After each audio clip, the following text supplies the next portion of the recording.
শুনানিতে আমরা দুদকের পক্ষ থেকে অ্যাকচুয়াল যে ফ্যাক্ট তাকে দুইটা পার্ট করে দিয়েছি।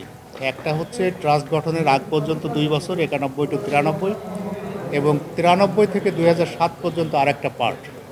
দুইটার ফ্যাক্টটা আমরা ক্লিয়ারলি তুলে ধরেছি কোর্টের সামনে এবং এই ফ্যাক্টের উপরে আমরা ল পয়েন্টে আর্গুমেন্ট করেছি, ফ্যাক্টেও আর্গুমেন্ট করেছি।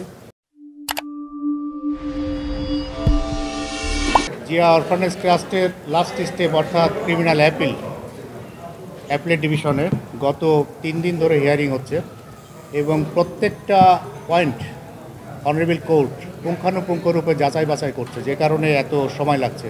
প্রত্যেকটা মেরিটের পয়েন্ট এবং ল পয়েন্ট প্রত্যেকটা যাচাই বাছাই চলছে এখন পর্যন্ত।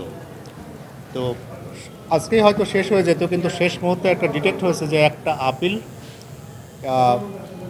নাই, লিস্টে নাই, যেটা হিয়ারিং হয়নি। সে কারণে আবারও আগামী মঙ্গলবার এটা পার্ট হার্ট হিসাবে আসবে, কারণ ওনাকে তো শুনতে হবে। ওই কাজী সালিমুল হক কামাল উনার আপিলটা বাদ পড়েছিল, যে কারণে আগামী মঙ্গলবার আবারও হিয়ারিং হবে। আর এখন মেরিটের কথা বলতে পারবো না, যেহেতু এটা এখনও রায় হয়নি এবং পেন্ডিং অবস্থায় আছে। এই মেরিটে কোনো কিছু যেগুলো বলার সেগুলা রায় হওয়ার পরে বলবো। শুনানিতে আমরা দুদকের পক্ষ থেকে অ্যাকচুয়াল যে ফ্যাক্ট তাকে দুইটা পার্ট করে দিয়েছি। একটা হচ্ছে ট্রাস্ট গঠনের আগ পর্যন্ত 2 বছর 91 টু 93 এবং 93 থেকে 2007 পর্যন্ত আরেকটা পার্ট।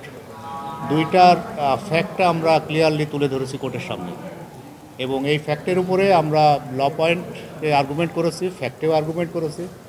এখন কোর্ট ডিসিশন নেবে নেক্সট কী করা যায়। যেটা তুলে ধরেছেন ওইটা একটু ডিটেলস বলেন।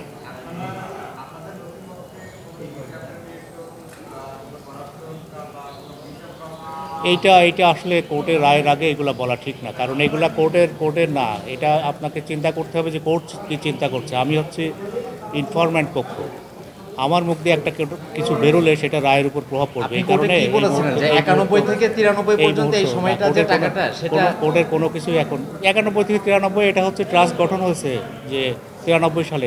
ওটা হচ্ছে ছিল, অ্যাকাউন্টে ছিল, প্রাইম মিনিস্টার্স ফান্ডের অ্যাকাউন্টে ছিল। না, এটা পরবর্তীতে কোর্ট ডিসিশন নেবে, আরও ব্যাখ্যা বিশ্লেষণ আছে। এই অবস্থায় আমাদের এর বাইরে আর কিছু বলা ঠিক। কোনো টাকা আত্মসাৎ হয়েছিল এটা বলা উচিত না।